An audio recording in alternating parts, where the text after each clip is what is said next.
Salut! Une nouvelle vidéo pour Chapeau et Bottes.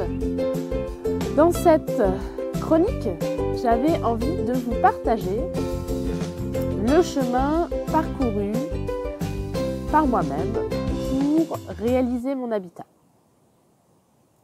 Dans cette vidéo, je partagerai avec vous les questions. J'espère qu'elles seront le plus exhaustives possible. Les questions que je me suis posées, quels choix j'ai dû faire au regard de ces questions et également quelles sont les ressources qui ont réussi à me guider et à me faire avancer sur ce chemin. Tout d'abord, le chemin a démarré il y a 8 ans maintenant. Alors je vous rassure, maintenant vous avez pu le voir dans d'autres vidéos, je suis déjà dans ma maison, je suis installée, je suis au chaud, voilà, donc tout va bien. Le projet s'est réalisé.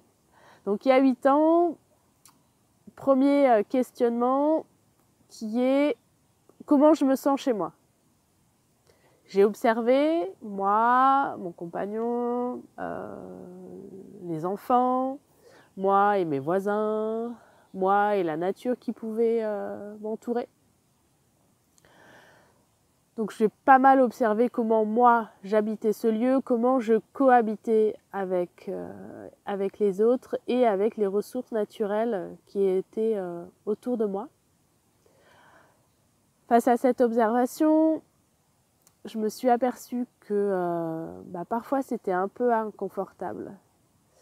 Inconfortable parce que pas tout à fait sain, pas tout à fait naturel, pas tout à fait adapté aux changements climatiques qu'on vit déjà. Et donc, j'ai entrepris, avec le soutien de mon compagnon, à réfléchir à quels étaient les choix possibles pour mon habitat. Alors ces choix, bien sûr, il y avait beaucoup de questions à se poser, puisque quand on a décidé ce chemin d'habitat naturel, on avait déjà une maison, donc un emprunt sur 25 ans, qui nous limitait énormément. Alors quand on est dans cette situation, et on avait tous les deux une activité salariée, donc autant de freins ou de limites dans lesquelles on est pas mal d'entre nous, à se dire qu'est-ce que je fais, est-ce que je lâche, comment, pourquoi, qu'est-ce que ça va avoir comme effet secondaire ou dommages collatéraux pour moi-même ou pour mon foyer. Donc quand on a décidé de lâcher cette maison, de lâcher cet emprunt, eh bien il fallait passer à l'action. Mais pour passer à l'action, on s'est encore posé beaucoup de questions. Dans quelle temporalité on le fait? Est-ce qu'on lâche tous les deux notre activité? Est-ce que l'un d'entre nous se met à temps plein dessus? Est-ce qu'on est à moitié l'un sur le projet, une moitié l'autre? Qu'est-ce qu'on fait des enfants? Avec quel budget on part? Et surtout, avec quels matériaux on va réaliser ce nouveau projet qu'on avait envie vraiment d'être un projet cocon, un projet qui soit vraiment confortable pour nous, qui soit sain. Donc voilà, donc beaucoup de projets. Est-ce qu'on va réussir à trouver les matériaux près de chez nous? Est-ce qu'on le fait seul? Est-ce qu'on le fait à plusieurs? Est-ce qu'on se fait accompagner? Est-ce qu'on le fait en chantier participatif? Voilà, c'était énormément de questions qui se sont posées. Donc face à ces questions, quel choix on a dû prendre? Eh bien, on a fait le choix à ce que seulement l'un d'entre nous deux lâche son activité salariée et l'autre, du coup, portera, je dirais, le foyer et assurera les besoins vitaux, à savoir se nourrir, se loger et se chauffer. Ce choix, c'est important de le prendre en conscience et d'en parler régulièrement avec l'autre pour ne pas arriver à des situations de frustration de celui qui ne va pas forcément être impliqué de la même manière dans le projet. Est-ce que le fait d'apporter, de soutenir celui qui va être la locomotive sur ce projet d'habitat, est-ce que moi ça me convient? Est-ce que je me sens à l'aise avec ça, ou est-ce qu'au fond de moi quand même, si je me pose, est-ce que ça me crée, est-ce que c'est lourd, ou est-ce qu'au final ça me met en joie parce que je vois le projet avancer en étant aux côtés de celui ou de celle qui a décidé de contribuer de son temps à la réalisation de ce projet. Côté budget, ben c'est simple, nous on a vidé toutes les caisses. Alors, on n'en avait pas non plus beaucoup, hein, mais on a mis tout ce qu'on avait dans notre projet. Et on a également fait appel à ce qu'on appelle de la love money. Donc on a fait appel à notre entourage. Alors je sais que ce rapport à l'argent, il n'est pas forcément toujours simple pour tout le monde. C'est pas forcément évident de demander à sa famille, à ses amis, ah tiens, est-ce que tu serais ok pour me prêter un peu d'argent, mais il ne faut vraiment pas hésiter, parce qu'au final, les personnes qui vont vous dire ok, ils seront ravis de pouvoir soutenir votre projet. Et vous pouvez tout simplement, si ça vous rassure, faire une reconnaissance de dette, vous permettant d'avoir une relation saine et claire avec celui ou celle qui va vous prêter de l'argent. Un des points aussi que je voulais aborder avec vous, qui est un lien avec l'argent et du coup avec les garanties que vous allez peut-être aller chercher pour réaliser votre habitat. Effectivement, quand on fait une maison ou un appartement ou une rénovation, on va vous demander d'aller chercher ce qu'on appelle une assurance décennale. La décennale, c'est quoi? C'est une assurance qui vous dit que pendant 10 ans, quand vous allez, les travaux qui vont être réalisés par des professionnels seront couverts pendant 10 ans vis-à-vis des malfaçons. Si c'est vous qui décidez d'être engagé dans votre projet, eh bien, la décennale, c'est vous-même. Nous, c'est le choix qu'on a fait. Pour vraiment se libérer un maximum de toutes les contraintes qu'on pouvait avoir par ailleurs. Alors bien sûr, notre projet, je vous donnerai un petit peu plus de détails à la fin sur quelle est la taille de la maison et le budget qui a été associé. Nous, pour notre habitat, on a emprunté uniquement pour le terrain. On a utilisé tout le cash que l'on avait et la love money pour pouvoir réaliser les travaux. L'autre question qu'il s'est posée, c'est quelle temporalité? Est-ce qu'on se donne des jalons ou est-ce que qui vivra verra? Ben non, nous on s'est quand même donné une temporalité en se disant bon, si on fait faire une maison en bois, on l'avait déjà fait avant, en gros, il faut 7-8 mois. On peut poser les cartons. Si on fait une maison avec du ciment, en gros, il faut une bonne année pour la réaliser.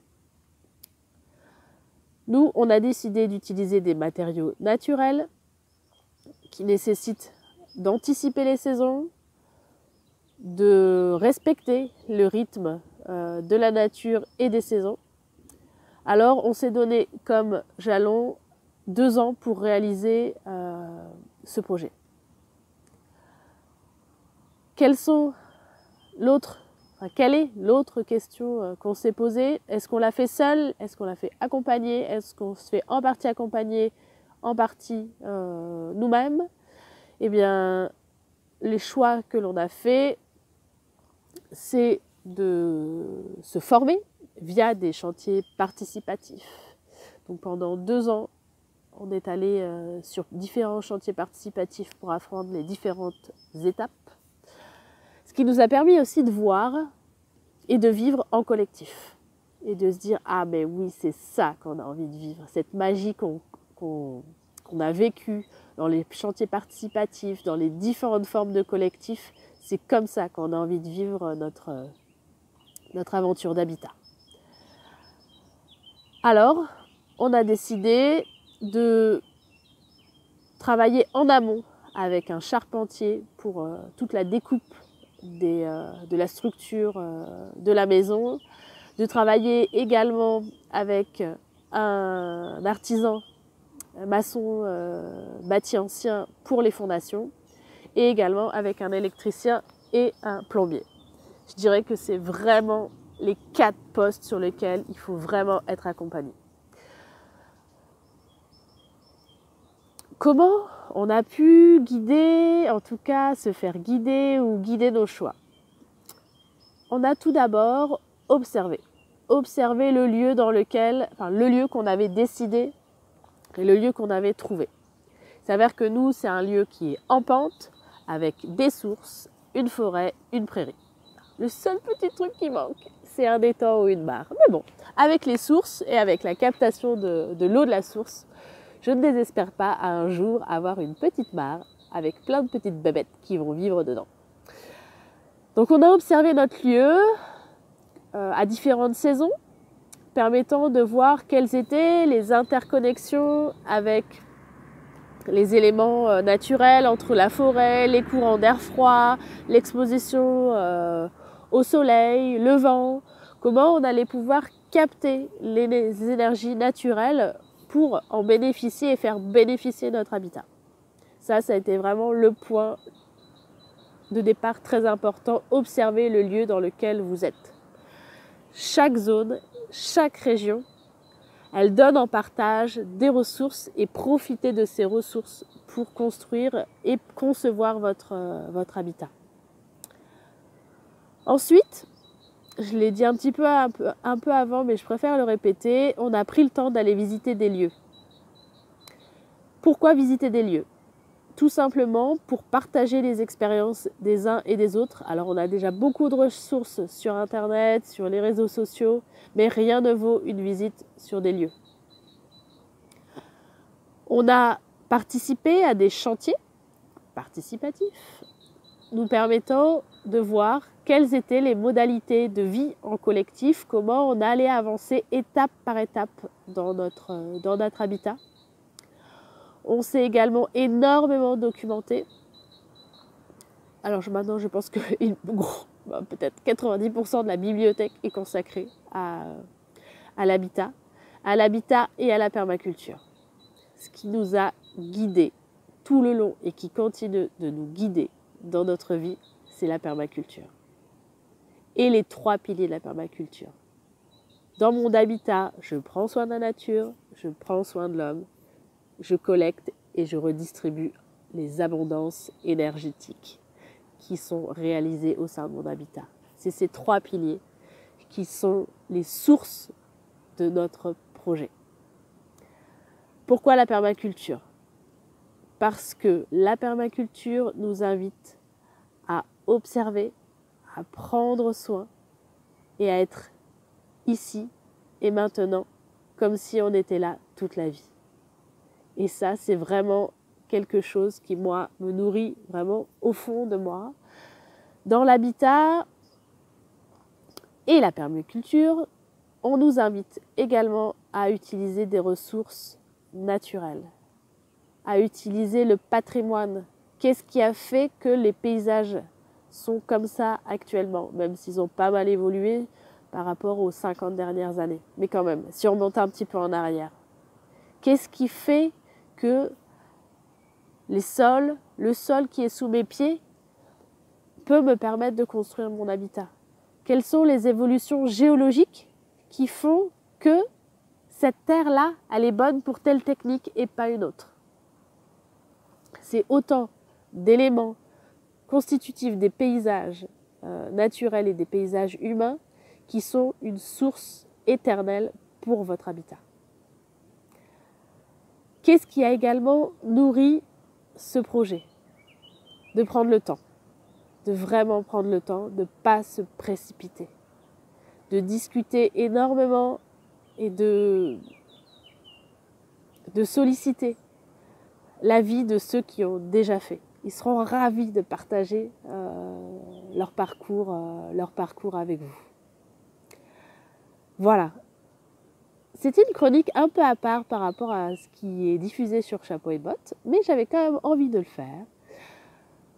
Donc si vous aussi vous avez envie de partager votre expérience, allez-y, mettez des commentaires, mettez des pouces ou envoyez-moi aussi une vidéo tout simplement à contact@chapeau-et-bottes au pluriel.fr. Ça serait vraiment super si vous aviez envie de partager votre expérience et puis si vous êtes OK, moi je la rediffuserai sur les médias qui sont utilisés par Chapeau et Bottes.